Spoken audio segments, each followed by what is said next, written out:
कच्छ वालों ने तो 1971 का युद्ध देखा है, मैंने भी देखा है यहाँ एरोड्रम पर बम पड़ते हुए, मगर कच्छ वालों में कोई भी घबराहट नहीं थी।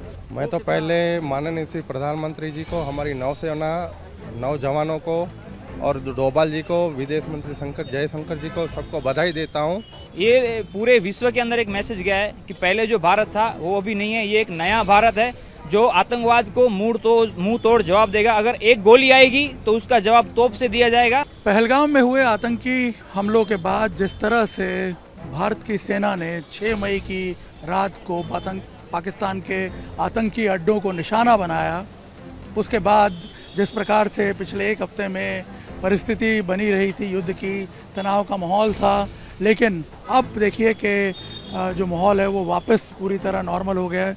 भुज 3-4 दिनों तक ब्लैकआउट में रहा, लॉकडाउन की परिस्थिति रही, सड़कें खाली थी, लेकिन अब जो है बाज़ार खुल रहे हैं, माहौल काफ़ी सुधर रहा है। और कल जो प्रधानमंत्री का संदेश था उसके बाद तो हम देख रहे हैं कि लोगों में भी एक नया आत्मविश्वास जगा है, क्योंकि जिस प्रकार से एक स्ट्रॉन्ग मैसेजिंग उसमें थी, उससे साफ पता चलता है कि अब भारत जो है वो यहाँ रुकने वाला नहीं है। हम देख रहे हैं कि एक नया नॉर्मल है, ये एक तरह से सब कुछ वापस नॉर्मलसी की तरफ लौटता हुआ दिख रहा है। कल हमने सुना प्रधानमंत्री को भी कि एक बड़ा स्ट्रॉन्ग मैसेज भी दिया है आतंकवाद के खिलाफ। बहुत स्ट्रॉन्ग मैसेज दिया। कच्छ वालों ने तो 1971 का युद्ध देखा है, मैंने भी देखा है यहाँ एरोड्रम पर बम पड़ते हुए, मगर कच्छ वालों में कोई भी घबराहट नहीं थी, अभी भी नहीं है, उसी टाइम भी नहीं थे। अभी जो ब्लैकआउट हुआ, लोगों में कुछ भी घबराहट नहीं थी और उस सबको अनुभव है, भूकंप के बाद भी अनुभव है। कच्छ के लोग स्ट्रांग है। बात करें प्रधानमंत्री के भाषण की, एक्स्ट्राऑर्डिनरी भाषण था, और जो उसके लफ्ज़ थे, जो उसकी भाषा थी, इतनी स्ट्रांग थी कि जो सामने वाला जो भी हो, दुश्मन हो, जो कोई भी हो, उसको उसकी नोंद लेनी पड़ती है, पढ़नी होती है कि क्या मैसेज। और 2 बाबत पर उसने बोला कि हम वही बाबत है जो इस पर चर्चा करेंगे, और कोई बात नहीं है जिस पर हम चर्चा करेंगे। ये अपना स्ट्रॉन्ग मैसेज दिया। नई जनरेशन क्या सोच रही है? मतलब नई जनरेशन ये सोच रही है कि ये नया भारत है, अब ये झुकने वाला नहीं है, अब ये रुकने वाला नहीं है। अब हम सबसे आगे हैं, और 3 या 4 दिन में अगर कोई भी ये पाकिस्तान को अगर सहमति की टेबल पे आना पड़ा तो ये हमारी सबसे बड़ी जीत है, और ये सबके लिए अच्छा हुआ। कल कहा प्रधानमंत्री ने कि भाई जो बातचीत होगी वो टेररिज्म के अलावा किसी मुद्दे पे नहीं होगी। मैं तो पहले माननीय श्री प्रधानमंत्री जी को, हमारी नौसेना नौजवानों को और डोभाल जी को, विदेश मंत्री जयशंकर जी को, सबको बधाई देता हूँ। और हमारे जो अफगानिस्तान भाई और हमारे जो दूसरे बलूचिस्तान भाई, जो उन्होंने पाकिस्तान को सबक दिया है, वो शायद ज़िंदगी में भी भूल नहीं पाएंगे। और मैं ये कहना चाहता हूँ कि अभी तो थोड़ा शुरुआत थी, उनको 3 भागों में टुकड़े करने में प्रधानमंत्री जी को देर नहीं लगेगी। और बहुत बहुत बधाई हमारे नौजवान सैनिकों को और माननीय श्री नरेंद्र मोदी जी को।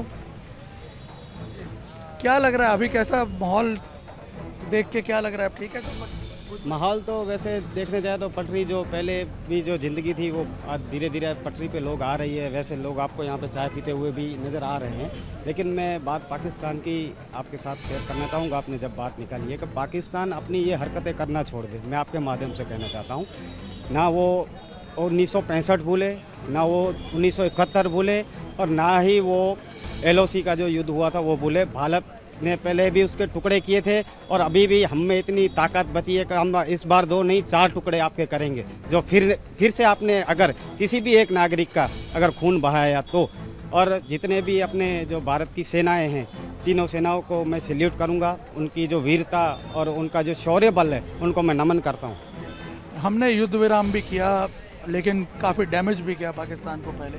आपको क्या लगता है इससे कितना बड़ा सबक मिला होगा? देखो, सबक सीखने वाले होते हैं वो एक बार में सबक सीख जाते हैं। ये जैसे कुत्ते की दुम टेढ़ी की टेढ़ी रहती है। अब इतने सारे युद्ध किए इन्होंने, इतनी बार हमने इन्हें हराया, इतनी बार दया भाव रख के हमने इन्हें छोड़ दिया, फिर भी ये अभी तक नहीं सुधरे। और ऊपर से इनको अभी लोन मिला है अमेरिका की ओर से। तो ये वक्त था हमें कश्मीर लेने का। हमारे कच्छ के अंदर भारत के लोगों को पता नहीं होगा, आज़ादी के बाद छाड़ बेट करके एक विस्तार था, बहुत बड़ा विस्तार था। जो आज़ादी के बाद हमारे पास ही था, लेकिन युद्ध के बाद इंदिरा गांधी ने हमारा था वो भी उन्हें दे दिया। तो सिर्फ कश्मीर नहीं, कच्छ का छाड़ बेट भी लेने का हमें मौका है, फिर थरपाकर वो भी हमें लेना है, बलूचिस्तान भी हमारे साथ है। कि भाई लड़ाई आतंकवाद के खिलाफ है, तो क्या लगता है मैसेज कितना स्ट्रांग गया है इस बार? ये पूरे विश्व के अंदर एक मैसेज गया है कि पहले जो भारत था वो अभी नहीं है, ये एक नया भारत है जो आतंकवाद को मुंह तोड़ जवाब देगा। अगर एक गोली आएगी तो उसका जवाब तोप से दिया जाएगा, और जब तक कोई भी छोटा मोटा आतंकवादी हमला होगा उसको हम जंग का ऐलान ही मानेंगे, युद्ध का ऐलान ही मानेंगे। आइए आप बताइए, क्या लगता है, क्या आपको ये फील हो रहा है कि पाकिस्तान कुछ रिस्ट्रेन करेगा, पाकिस्तान कुछ इस जो भारत की आक्रामक मुद्रा है उसको देखते हुए अब अपने इरादों को से थोड़ा पीछे हटेगा? हम पिछले 70 सालों से देख रहे हैं कि जब जब पाकिस्तान ने जंग किया है उसको मुंह की पड़ी है और उसका पराजय हुआ है, घोर पराजय हुआ है।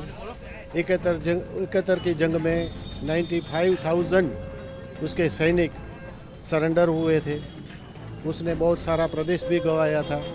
और ये भारत है, ये भारत अत्याधुनिक युद्ध के साधनों से सज्ज है, और पाकिस्तान है वो भारत से दोबारा हिमाकत करेगा आपको? नहीं, ऐसा लगता नहीं है कि वो हिम्मत करेगा। जो उसको जवाब मिला है वो समझ चुका होगा, जो उसमें समझदारी होगी कि युद्ध का रास्ता है उसके लिए हितावह नहीं है, विनाश के अलावा उसको कुछ प्राप्त नहीं होगा।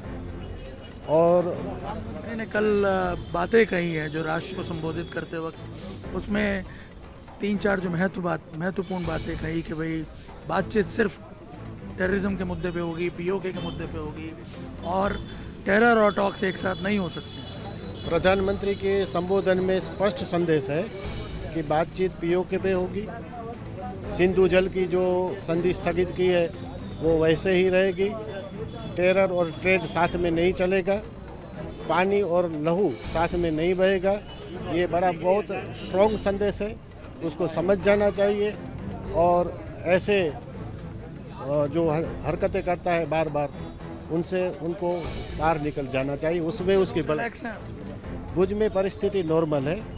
कच्छ की जो जनता है, खुमारी वाली जनता है, उसने कई कुदरती आपत्तियां देखी है, धरतीकंप, भूकंप देखा है, अर्थक्वेक देखा है, और 71 का युद्ध, 65 का युद्ध, ये बॉर्डर इलाका है। लेकिन प्रजा है, बहुत खुमारी वाली प्रजा है, उसको हमारी सेना पे, हमारी सरकार पे, हमारे संरक्षण दलों पे पूरा भरोसा है।